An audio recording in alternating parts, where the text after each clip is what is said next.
Hello बच्चों, welcome back to my new channel make math easy with Sangeeta. देखिए, इस video में हम क्लास 8 का जो एक्सरसाइज 3.3 था मैथ का, उसको हम लोग सॉल्व करेंगे। तो ये जो हमारा फर्स्ट क्वेश्चन है, एक पैरेललोग्राम दिया हुआ है, एक समांतर चतुर्भुज दिया गया है।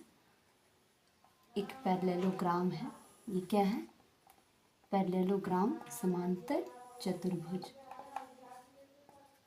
ये है हमारा समांतर चतुर्भुज। इसमें हम लोग क्वेश्चंस को सॉल्व करेंगे। पहले इसको समझते हैं कि ये क्वेश्चन क्या रहा है। तो given a parallelogram ABCD complete each statement along with the definition और प्रॉपर्टी यूज्ड।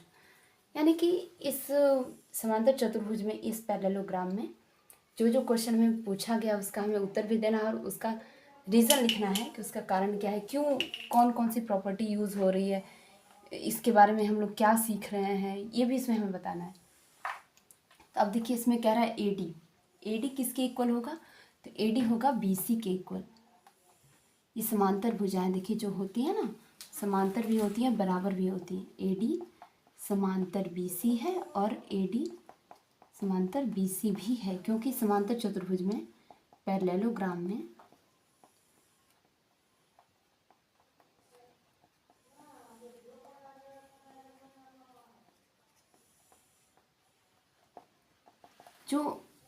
ये जो आमने सामने की भुजाएं जो होती हैं, जो साइड्स होती हैं, वो इक्वल भी होती हैं, पैरेलल भी होती हैं। इक्वल भी होती हैं, इक्वल एंड पैरेलल होती हैं साइड्स, पैरेलल साइड्स होते हैं। तो एक चीज़ तो समझ पा रहे हैं हम लोग कि ये जो इक्वल हो रहा है, क्या हो रहा है, ये जो साइड्स हैं वो पैरेलल भी हैं और इक्वल भी, यानी समांतर भी हैं और बराबर भी हैं। तो AD बराबर BC। AD बराबर BC क्यों होगा?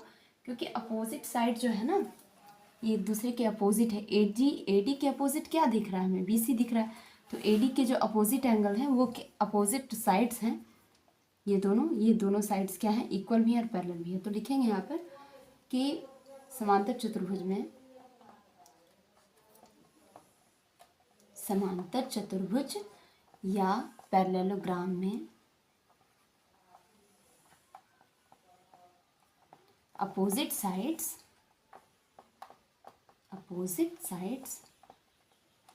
इक्वल और पैरेलल होते हैं। क्या होते हैं? इक्वल होते हैं और पैरेलल होते हैं। अब देखिए, हमारा सेकंड क्वेश्चन है, angle DCB is equal to what? इसका हमें मतलब ब्लैंक दिया है, इसे भरना है हम लोग। तो एंगल DCB, देखिए एंगल DCB क्या कह रहे हैं? ये देखिए, हमारा एंगल DCB है। ये जो हमारा एंगल है वो क्या है? DCB है। तो एंगल DCB किसके इक्वल होगा? एंगल DAB के। क्यों होगा? क्योंकि ये दोनों कोण क्या है?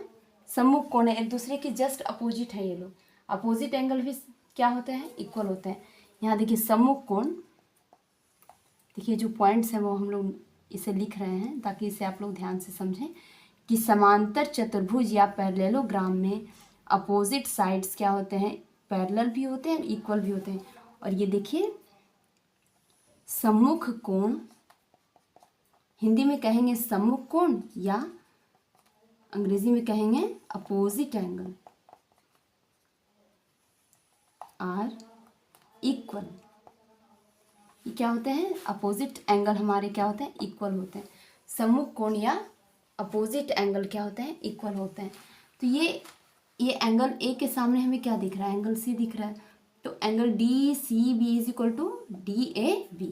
समझ पा रहे हैं आप लोग इसे कि एंगल DCB बराबर हो जाएगा एंगल DAB। ये दोनों जो एंगल्स हैं एक दूसरे के जस्ट सामने हैं और ये दोनों एंगल्स एक दूसरे के अपोजिट हैं, सम्मुख कोण है। तो सम्मुख कोण क्या होते हैं? समान होते हैं। Opposite angles are equal. ये हम लोग को लिखना भी है, कह रहा है कि स्टेटमेंट की लिखिए वहाँ पर along with the definition of property used, कि कौन से परिभाषा और कौन से गुण के आधार पर आप इसको सॉल्व करेंगे वो भी लिखते जाइए। तो अपोजिट एंगल्स आर इक्वल, काफ़ी इजी है समझना कि आमने सामने का जो एंगल है वो समान है। अब देखिए, हमारा जो तीसरा क्वेश्चन है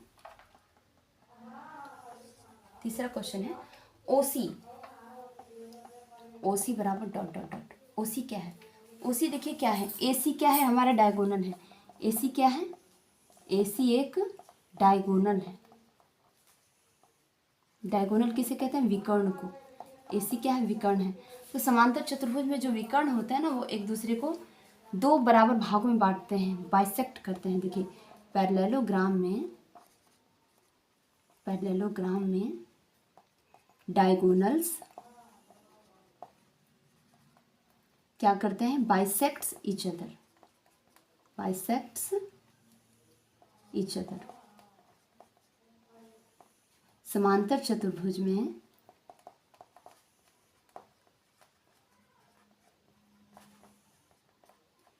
विकर्ण एक दूसरे को दो समान भागों में बांटते हैं, दो बराबर भागों में बांटते हैं, दो बराबर पार्ट्स में बांट देता है। तो ये देखिए हमारा जो एक विकर्ण है एसी, एक विकर्ण है एसी, एक डायगोनल है एसी, दूसरा है बीडी। तो एसी और बीडी एक दूसरे को काट रहे हैं और एक दूसरे को क्या कर रहे हैं, एकदम इक्वल पार्ट्स में बांट रहे हैं। यहाँ ये भाग और ये भाग, ये पार्ट और ये पार्ट दोनों इक्वल हो जाएंगे। ए और ओ सी क्या होगा, इक्वल होगा। तो O C is equal to O A, because यहाँ लिख दीजिए इन अ पैरेललोग्राम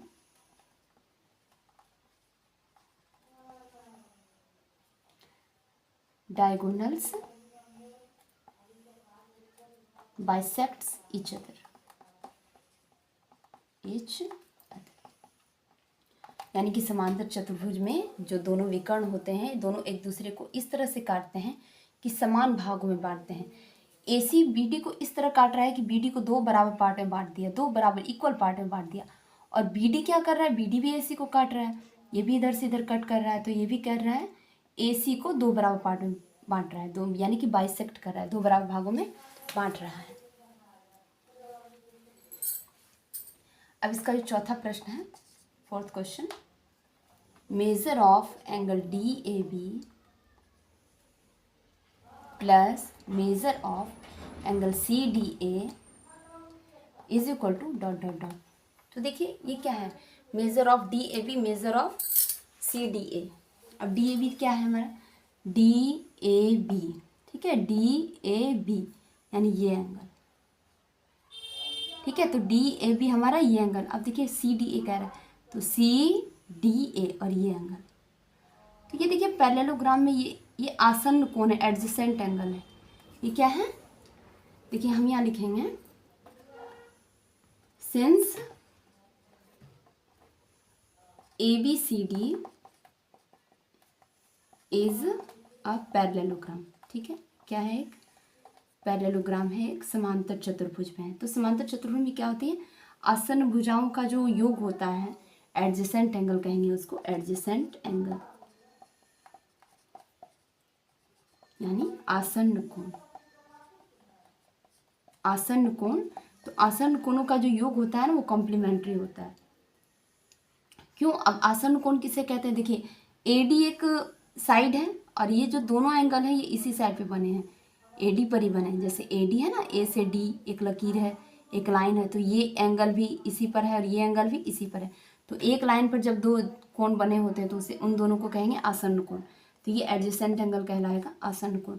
तो एडजेसेंट एंगल का जो सम होगा किसी एक लाइन पे, तो वो होता है सप्लीमेंट्री एंगल, यानी 180 डिग्री, 180 डिग्री। इसलिए यहाँ पे हम लिखेंगे कि angle A plus angle D is equal to 180 degree, because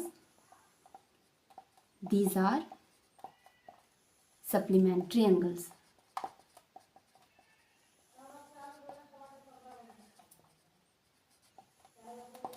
These are adjacent angle. तो एडजेसेंट एंगल्स तो यहाँ पर लिख देंगे 180 डिग्री, 180 डिग्री। देखिए किसी एक लाइन पे जब देखिए जो हमारा एडी है, तो यहाँ पे डी बन रहा है, यहाँ पे ए बन रहा है, तो ये एक ही लाइन पे दोनों एंगल्स बन रहे हैं। किस पर बन रहे हैं, एक लाइन पे बन रहे हैं।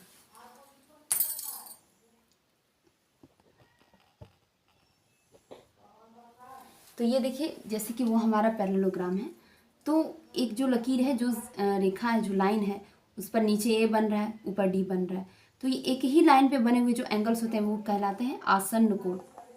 आसन्न कोण, एडजेसेंट एंगल।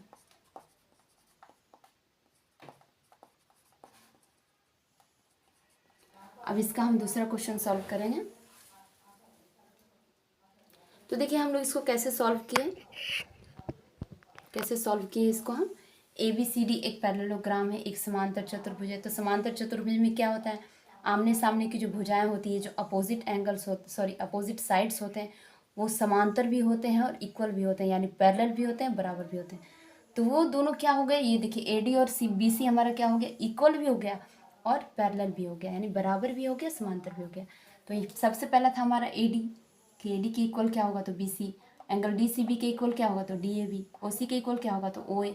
अब मेज़र पूछ रहा था कि इन दोनों को जोड़ेंगे तो कितना होगा, तो 180 होगा। क्यों होगा, क्योंकि दोनों जो एंगल्स हैं, जो दोनों कोण हैं, वो दोनों आसन्न कोण हैं, एडजेसेंट एंगल है, इधर ए है इधर डी है, तो ये दोनों क्या हो गए, आसन्न कोण हो गए। इन दोनों का योग हो जाएगा एडजेसेंट एंगल हो गए। तो एडजेसेंट्स का जो योग होता है वो 180 डिग्री होता है। तो देखिए हमारा क्वेश्चन सेकंड है, उसका फर्स्ट क्वेश्चन था कि एक पैरेललोग्राम है ए बी सी डी, एक समांतर चतुर्भुज है, और उसमें हमें निकालना है, हमें फाइंड करना है एक्स का वैल्यू, वाई का वैल्यू। तो सबसे पहले हम लिखेंगे कि angle B and angle C are adjacent angle. ये हमारा देखिए, ये जो एंगल बी है, ये कोण बी और कोण सी, ये क्या दोनों बने हैं, एक लाइन पे बने हैं। तो एक लाइन पे जो एंगल बनते हैं वो एडजेसेंट एंगल होते हैं, यानी आसन्न कोण होते हैं। तो आसन्न कोणों को जोड़ने पर क्या होता है, 180 प्राप्त होता है, 180 डिग्री। तो बी और सी को प्लस कर दिए, 180 डिग्री मिला। तो उसको हम फाइंड करेंगे एंगल सी। एंगल सी हम फाइंड कर लिए, तो angle B plus angle C is equal to 180 degree. तो एंगल बी की जगह 100 रख दिए, angle C is equal to हमारा 8 डिग्री निकला। अब एंगल सी ही तो हमारा एक्स था, तो एक्स फाइंड हो गया। अब Y is equal to 100 degree. क्यों होगा, क्योंकि वाई के जस्ट अपोजिट ये है, डी के जस्ट अपोजिट बी है, और ये दोनों अपोजिट एंगल हैं, यानी कि सम्मुख कोण है। सम्मुख कोण क्या होते हैं, समान होते हैं, बराबर होते हैं। अपोजिट एंगल क्या होते हैं, इक्वल। तो इसमें हमने एक्स और वाई का वैल्यू निकाल लिया। अब दूसरा क्वेश्चन है, दूसरा जो हमारा क्वेश्चन है वो एक पैरेललोग्राम का ही है। ये जो हमारा समांतर चतुर्भुज है, देखिए पी क्यू आर एस, हमने यहाँ टी लगा दिया अपने मन से, इसका बस नाम रख दिया। बस इसे समझना है आपको, इसे कैसे समझेंगे। तो देखिए इस फिगर में हमें थोड़ा उलझा के रख रहा है, मतलब उतना कठिन नहीं है समझना, लेकिन थोड़ा सा उलझा हुआ लग रहा है कि ये बाहर का कैसे निकालेंगे, अंदर का कैसे निकालेंगे। तो बहुत ही इजी है समझना। पहले सबसे पहले जो हमारे पास दिया हुआ है वो हम लिखेंगे कि एंगल एस और एंगल आर दिया हुआ है, तो ये दोनों क्या है, एडजेसेंट एंगल्स हैं, यानी आसन्न कोण है। और आसन्न कोणों का जो योग होता है, जो सम होता है, वो 180 डिग्री होता है। तो एस की जगह हमारा 50 है, पहले वो दिया हुआ है, तो पहले हम 50 लिख लेते हैं। 50 प्लस आर, तो यानी एस और आर को दोनों को जोड़ेंगे तो कितना होगा, 180 डिग्री है। तो ये जो एडजेसेंट एंगल होते हैं, एडजेसेंट एंगल जो होते हैं वो कॉम्प्लीमेंट्री होते हैं। ओह सॉरी, कॉम्प्लीमेंट्री नहीं होते, सप्लीमेंट्री होते हैं। सॉरी, मैं समझा रही हूँ, कोशिश कर रही हूँ आप लोगों को समझाने की। तो ये दोनों को जब जोड़ेंगे तो वो 180 होगा, यानी 180 डिग्री होगा। तो एक का वैल्यू हमारे पास दिया हुआ है, तो दूसरे का वैल्यू हम फाइंड कर लेंगे। Angle S plus angle R is equal to 180 degree. तो angle S is equal to 50, तो आर हमने निकाल लिया 130 डिग्री। ये भी हमारा सॉल्व हो गया। अब देखिए वाई, अब वाई निकालेंगे, तो वाई को कैसे फाइंड करना है। तो वाई जो है, एंगल आर हमारा और एंगल पी, ये दोनों एक दूसरे के जस्ट अपोजिट हैं, जस्ट सम्मुख है। तो सम्मुख कोण क्या होते हैं, समान होते हैं। अपोजिट एंगल्स क्या होते हैं, इक्वल होते हैं, बराबर होते हैं। तो y is equal to X हो गया, y is equal to X, और x बराबर 130 डिग्री। क्यों लिख दिए, क्योंकि y हमारा 130 निकल गया, तो x भी हमारा 130 होगा, यानी 130 होगा। ये भी हमारा निकल गया। अब हम इसको ज्ञात करेंगे, इसको फाइंड करेंगे, z का कैसे निकाला जाए। तो z का निकालने के लिए तो हम सबसे पहले तो ये देखेंगे कि ये जो हमारा अंदर का एंगल है वो कितना होगा। तो इसके जस्ट अपोजिट वाला है 50 डिग्री, इसके जस्ट अपोजिट वाला है 50 डिग्री, तो इसका भी हो जाएगा 50 डिग्री। तो हम इसे लिखेंगे angle P Q R, angle P Q R बराबर एंगल PSR, यानी ये एंगल और ये एंगल क्या है, दोनों इक्वल हैं, अपोजिट्स एंगल हैं, तो दोनों एक दूसरे के अपोजिट्स हो गए, तो एंगल PQR बराबर वही हो जाएगा जो इसका है, तो S बराबर Q पर, लेकिन हम सिर्फ Q नहीं कह सकते क्योंकि Q पर इधर भी एक एंगल बन रहा है, इधर भी एक एंगल बन रहा है, तो हम लिखेंगे एंगल PQR बराबर एंगल PSR, यानी ये कोण और ये कोण दोनों बराबर हो गए, यानी 50 हो गए। अब निकालेंगे जेड, तो जेड को कैसे निकालना है, तो देखिए हम यहाँ लिखेंगे कि एक जो स्ट्रेट लाइन है, स्ट्रेट लाइन पे जितने भी एंगल्स बने हुए होते हैं सब 180 डिग्री के बने होते हैं। तो इसको जो हम लोग समझ रहे थे कि जो एंगल हमारा ये है और ये है, तो ये दोनों सब देखिए ये दोनों एंगल्स एक स्ट्रेट लाइन पे बने हैं, और स्ट्रेट लाइन पे जितने भी एंगल्स होते हैं उन सबको जोड़ने पर हमारा एक ही मान प्राप्त होता है, 180 डिग्री। तो इन दोनों को हम जोड़ दिए, angle PQR plus angle TQR, तो angle PQR plus angle TQR बराबर 180 डिग्री, तो एंगल PQR हमारा हो गया 50 प्लस एंगल TQR बराबर 180 डिग्री। दोनों को जोड़िए, फिर TQR को हम फाइंड कर लिए 130, यही TQR हमारा जेड है, तो ये क्वेश्चन भी सॉल्व हो गया।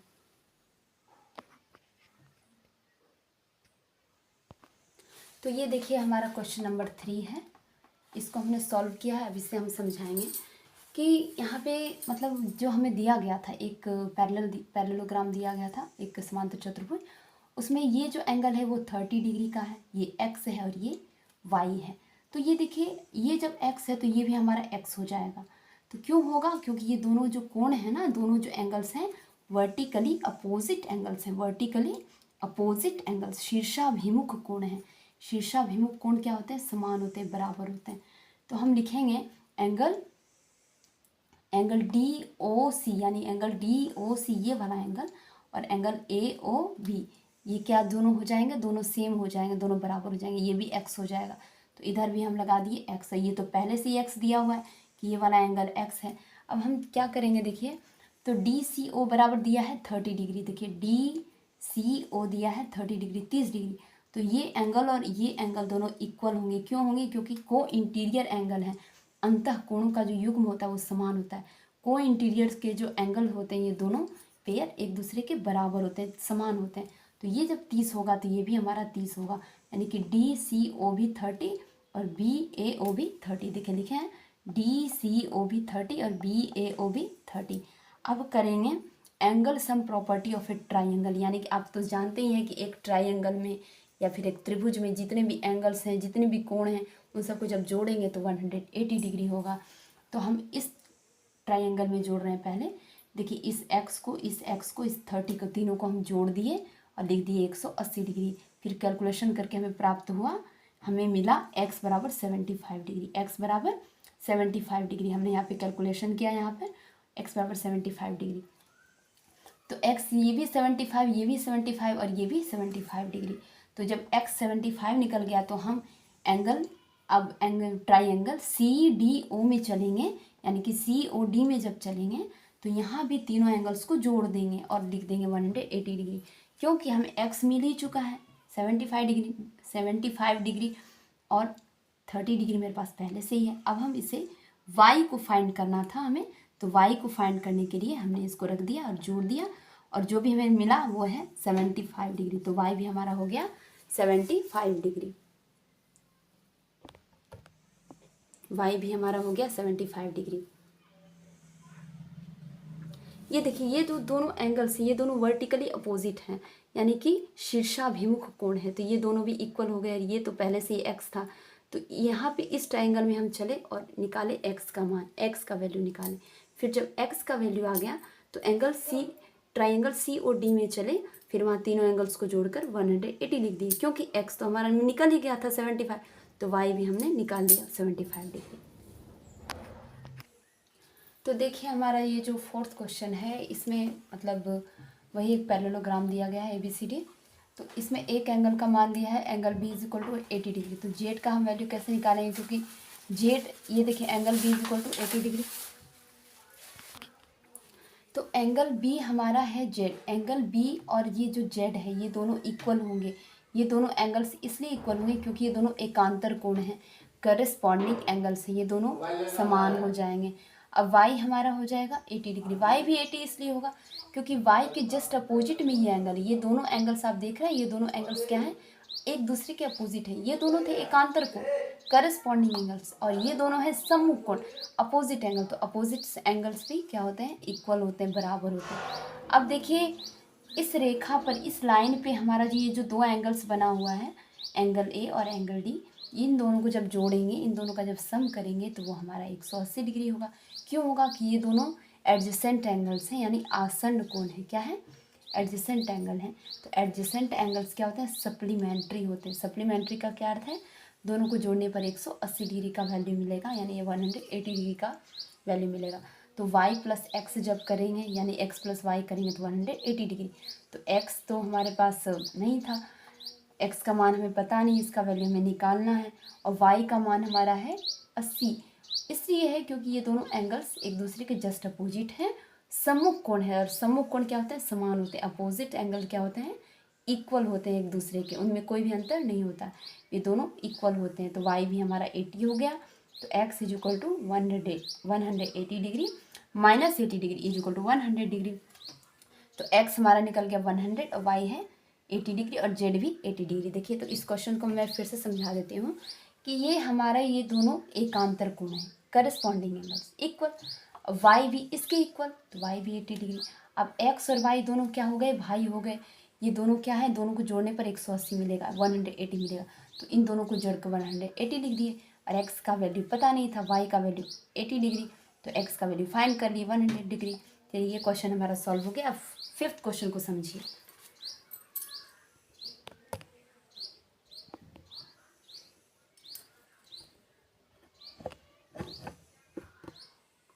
5th क्वेश्चन को समझिए कि ये हमारा, ये थोड़ा सा जटिल भले लग रहा है पर है नहीं।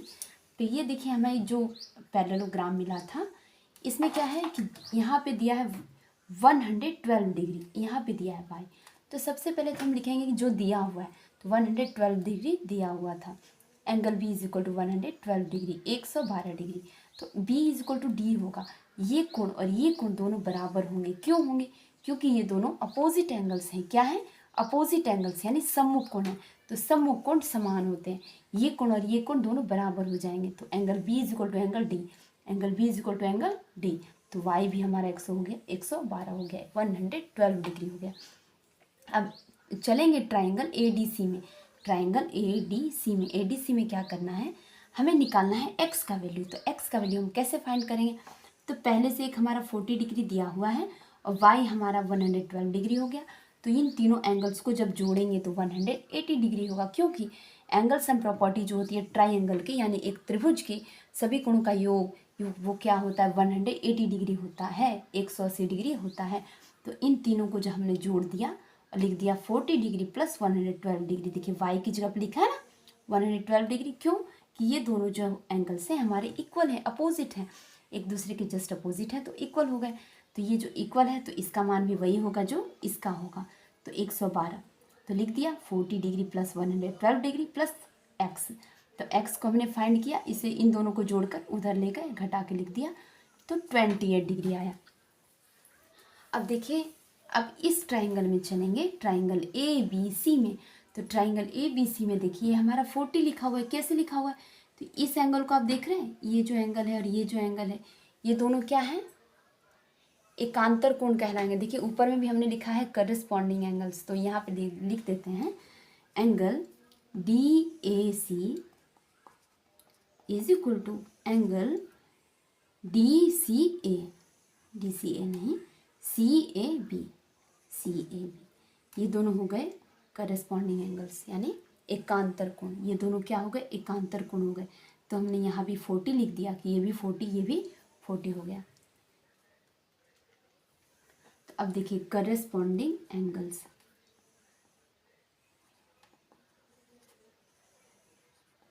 यानी एकांतर कोण। एकांतर कोणों का युग्म क्या होता है, समान होता है। करस्पॉन्डिंग एंगल्स क्या होते हैं, इक्वल होते हैं, बराबर होते हैं। तो ये जो हमारा एंगल है और ये जो हमारा एंगल है, ये दोनों एक दूसरे के बराबर हो जाएगा, इक्वल हो जाएगा। ये अगर 40 डिग्री है तो वो भी 40 डिग्री होगा। करस्पॉन्डिंग एंगल, एकांतर कोणों का युग्म समान होता है। मैं कोशिश करती हूँ कि मेरी वीडियोस इंग्लिश मीडियम और हिंदी मीडियम दोनों, कोई भी मीडियम का बच्चा हो, कोई भी मीडियम का स्टूडेंट हो, तो वो मेरी वीडियो से कुछ सीखे। मैं उसके मैं उसकी कुछ हेल्प कर सकूं, मेरी ये कोशिश है। तो ये देखिए, ये 40 डिग्री है, यहाँ भी 40, यहाँ भी 40, ये दोनों इक्वल हो गए, दोनों बराबर हो गए। तो हम जब चलेंगे ए बी सी ट्राइंगल में, त्रिभुज ए बी सी में जब चलेंगे तो इन तीनों को जोड़ेंगे तो कितना आएगा 180 डिग्री। क्योंकि तो हम पहले ही कह चुके हैं, कई बार कह चुके हैं कि त्रिभुज के सभी कोणों का योग होता है 180 डिग्री, यानी angle sum property of a triangle is says 180 degree is sum of angles, यानी कि ये जो एंगल सम प्रॉपर्टी है, त्रिभुज के तीनों कोणों का जो योग होता है वो 180 होता है। तो इन तीनों को हम जोड़ रहे हैं, तो Z plus 112 plus 40, Z plus 112 plus B C A हमने लिख दिया ताकि आपको कन्फ्यूज़न हो कि डायरेक्ट 40 कैसे लिख दिया। तो बी सी ए किसके इक्वल है, डी ए सी के, ये दोनों इक्वल हो गए, ये दोनों एकांतर कोण हो गए, करस्पॉन्डिंग एंगल्स हो गए। तो ये दोनों एकांतर कोण हो गए, तो इन दोनों का वैल्यू हमारा 40 हो गया। तो जेड इज इक्वल टू क्या होगा 180 डिग्री माइनस इन दोनों को सम करके हम उधर घटा देंगे 28 degree. So x is equal to 28, y is equal to 112, Z is equal to 28। अब हमारा जो नेक्स्ट क्वेश्चन है उसको हम लोग सॉल्व करेंगे 3 नंबर का। तो ये देखिए, हमारा जो थर्ड क्वेश्चन है उसमें पूछा जा रहा है कि ABCD एक क्वाड्रिलेटरल है, एक चतुर्भुज है। तो क्या ये एक समांतर चतुर्भुज बन सकता है, किस स्थिति में पैरेललोग्राम बन सकता है, किस स्थिति में, अगर D प्लस बी बराबर 180 डिग्री। तो 180 डिग्री तभी होगा, ये देखिए दोनों इक्वल होंगे, दोनों इक्वल होंगे, उसको जब 2 पार्ट कर देंगे तो जैसे ये दोनों जो सामने के एंगल्स हैं ये दोनों क्या है, इक्वल हैं, और क्या है, दोनों को जोड़ने पर 180 है। तो जाहिर सी बात है कि 90 और 90 को जोड़ेंगे तो 180 होगा, 90 को जोड़ेंगे तो 180 मिलेगा।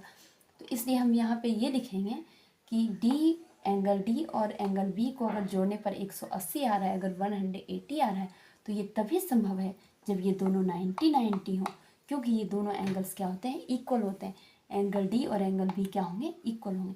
तो हम यहाँ लिखेंगे ABCD can be a parallelogram only when angle B is equal to 90 degree, D is equal to 90 degree. यानी ये दोनों जब 90 डिग्री होंगे और दोनों समान होंगे और दोनों को जोड़ने पर 180 मिलेगा, तभी यह एक पैरेललोग्राम हो सकता है। अब ये देखिए, सेकंड में कंडीशन क्या दी गई है कि AB और DC 8 सेंटीमीटर है। AB हमारा 8 है और DC भी हमारा 8 है, और AD है 4 सेंटीमीटर, AD है 4 centimetre and BC is equal to 4.4, BC है 4.4। तो क्या ये एक पैरेललोग्राम होगा, नहीं होगा, क्योंकि ये दोनों तो इक्वल हैं पर ये दोनों इक्वल नहीं हैं।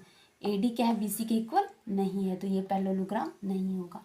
अब तीसरी कंडीशन क्या है, तीसरी कंडीशन है कि A है हमारा 70 डिग्री और C है हमारा 65 डिग्री। आप सब जानते हैं कि पैरेललोग्राम में अपोजिट एंगल्स क्या होते हैं, इक्वल होते हैं, सम्मुख कोण क्या होते हैं, बराबर होते हैं, पर ये दोनों सम्मुख कोण बराबर नहीं है, इसलिए ये पैरेललोग्राम नहीं हो सकता।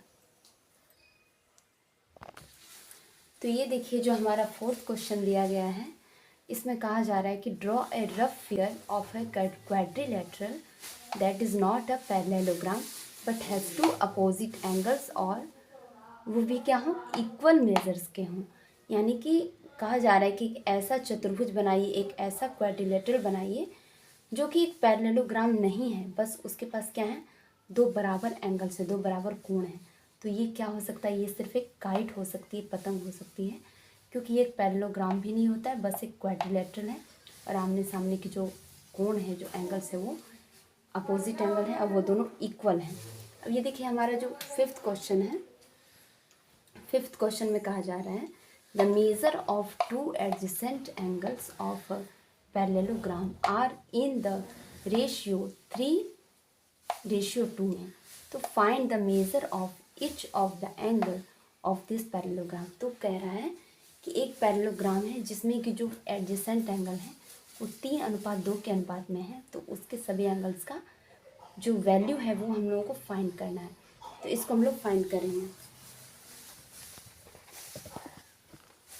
तो इसे हमने कैसे फाइंड किया है, तो सबसे पहले लिखेंगे इन द ABCD पैरेललोग्राम, समांतर चतुर्भुज ABCD में क्या क्या हमें दिया गया है। तो एक एंगल हमारा है 3 गुना, दूसरा है 2 गुना, तो एक को 3x लिखेंगे, दूसरे को 2x लिखेंगे। तो 3x और 2x, तो इन दोनों को जोड़ने पर, सम करने पर आएगा 180 डिग्री। क्यों आएगा, क्योंकि ये दोनों क्या है, एडजेसेंट एंगल है। देखिए ये क्वेश्चन कह रहा है कि ये हमारा एडजेसेंट एंगल है, और एडजेसेंट एंगल जो होते हैं, आसन्न कोण जो होते हैं, उन दोनों को जोड़ने पर 180 डिग्री मिलता है। दोनों को जोड़ दिए 180 degree, therefore x is equal to 36 degree. तो अब हम निकालेंगे angle A is equal to 3x, 3 into 36 108 degree, B is equal to 2x, 2 into 36 degree 72 degree. तो अब देखिए हमारा जो नाउ ये देखते हैं हम लोग कि एंगल C और एंगल A दोनों क्या है, बराबर है, इक्वल है। Angle C and angle A, देखिए पैरेललोग्राम में आमने सामने के जो एंगल होते हैं, जो अपोजिट एंगल होते हैं, वो इक्वल होते हैं, एकदम बराबर होते हैं। तो ये दोनों इक्वल होते हैं। तो ये हमारा देखिए एंगल C और एंगल A, ये दोनों हमारे अपोजिट एंगल हैं। अपोजिट एंगल्स क्या होते हैं, इक्वल होते हैं, दोनों बराबर होते हैं। और एंगल D और एंगल B भी इक्वल होंगे, एंगल B और एंगल D देखे हैं ना। तो ये भी हो जाएगा 72 डिग्री, क्योंकि एंगल B है 72, A है हमारा 100। तो ये दोनों एंगल्स भी हो गए। तो हम ऐसे लिखेंगे angle A is equal to 108 degree, B is equal to 72 degree, C is equal to 108 degree, D is equal to 72 degree. तो ये हमने सीख ली। तो देखिए हमारा जो 6 नंबर का क्वेश्चन है वो ये कह रहा है कि two adjacent angles of a parallelogram, यानी एक समांतर चतुर्भुज में जो दो आसन्न कोण है, आसन्न कोण यानी एडजेसेंट एंगल, यानी आसन्न कोण, ये दोनों क्या है, इक्वल मेजर के, यानी दोनों बराबर हैं। यानी angle A is equal to angle B। देखिए ये क्या कह रहा है क्वेश्चन हमारा कि ये क्या है, एडजेसेंट एंगल है, यानी आसन्न कोण है। तो ये दोनों क्या है, इक्वल है। अब कह रहा है कि find the measure of each of the angle of the parallelogram, यानी कि इस समांतर चतुर्भुज में, इस पैरेललोग्राम में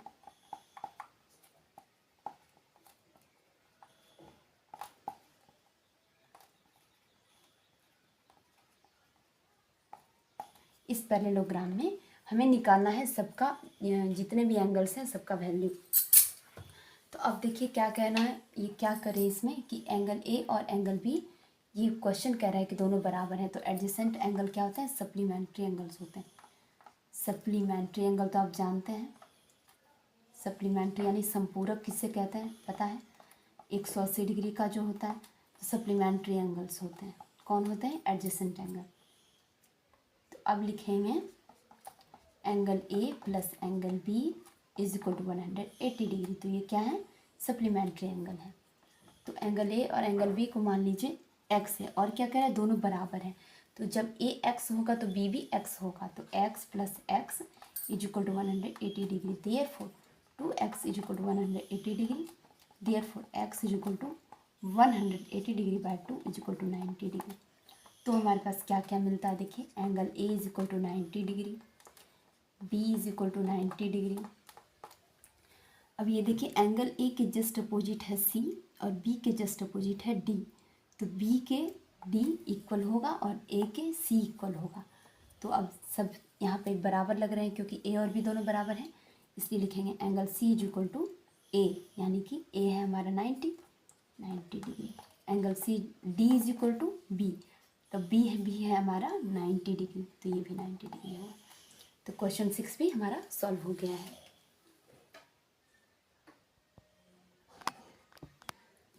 तो देखिए बच्चों हमारा ये जो 7th क्वेश्चन है उसे हम लोग सॉल्व करेंगे।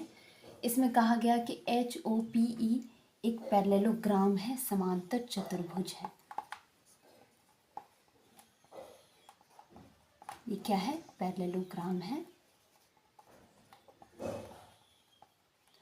तो ये इसमें करना क्या है कि एंगल मेजर हमें फाइंड करना है, और किस किस नियम से, किस किस लॉ से हम उसे फाइंड कर रहे हैं उसे भी हम लिखेंगे। तो अब देखिए सबसे पहला पॉइंट हम लोग क्या करते हैं, ये देखिए ये हमारे पास जो दिया गया है उसकी मदद से हम सबको फाइंड करेंगे। तो ये हमारे पास दिया है 70। तो ये देखिए एक स्ट्रेट लाइन, एक सीधी रेखा है, इस पर जितने भी एंगल्स होंगे उनका जो सम होगा, जो योग होगा, वो 180 होगा। तो देखिए angle 1 plus angle 70 is equal to 180। ये क्या है, स्ट्रेट लाइन एंगल।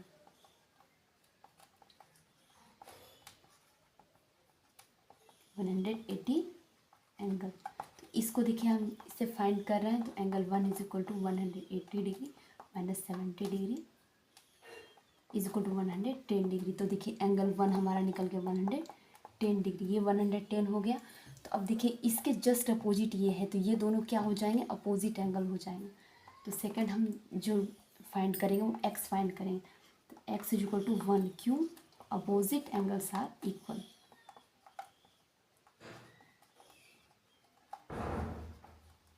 तो ये दोनों बराबर हो रहे हैं क्योंकि ये दोनों अपोजिट एंगल है, सम्मुख कोण है, सम्मुख कोण समान होता है। तो x इज इक्वल टू 1 हो जाएगा, 1 हमारा फाइंड हुआ है 110, तो x is equal to 110 degree. अब ये हमारा निकल गया 110 डिग्री।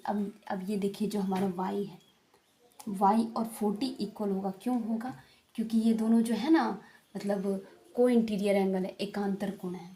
अब देखिए second third y is equal to 40 degree, y 40 degree इसलिए हो रहा है क्योंकि ये को इंटीरियर एंगल है, एकांतर कोण।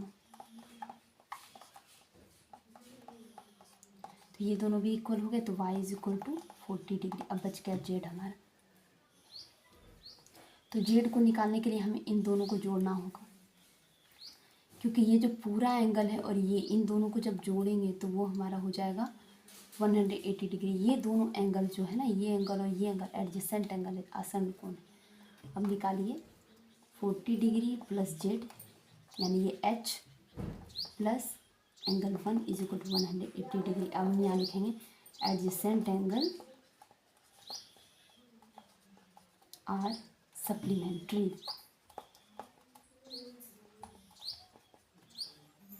क्या होते हैं, आसन्न कोणों का योग।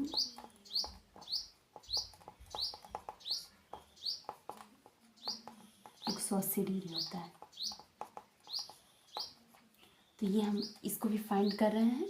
तो 40 डिग्री प्लस z प्लस 1 है हमारा 110 degree is equal to 180 degree. Therefore z is equal to 180 degree minus 110 और 40 150 150 30 डिग्री। तो z हमारा हो गया 30 डिग्री, इसलिए आंसर हमारा हो जाएगा x is equal to 110 degree, y is equal to 40 degree, z is equal to 30 degree, angle 1 is equal to 110। Answer.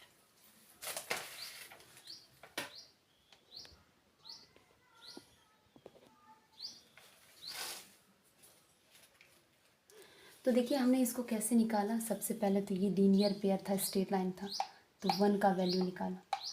अब 1 के जस्ट अपोजिट x है, तो ये दोनों इक्वल हैं, अपोजिट एंगल, तो x भी इसके इक्वल हो गया। अब y और 40 इक्वल होंगे, क्यों, क्योंकि ये को इंटीरियर एंगल है, एकांतर कोण है, तो ये दोनों भी इक्वल हो जाएंगे, y इज इक्वल टू 40।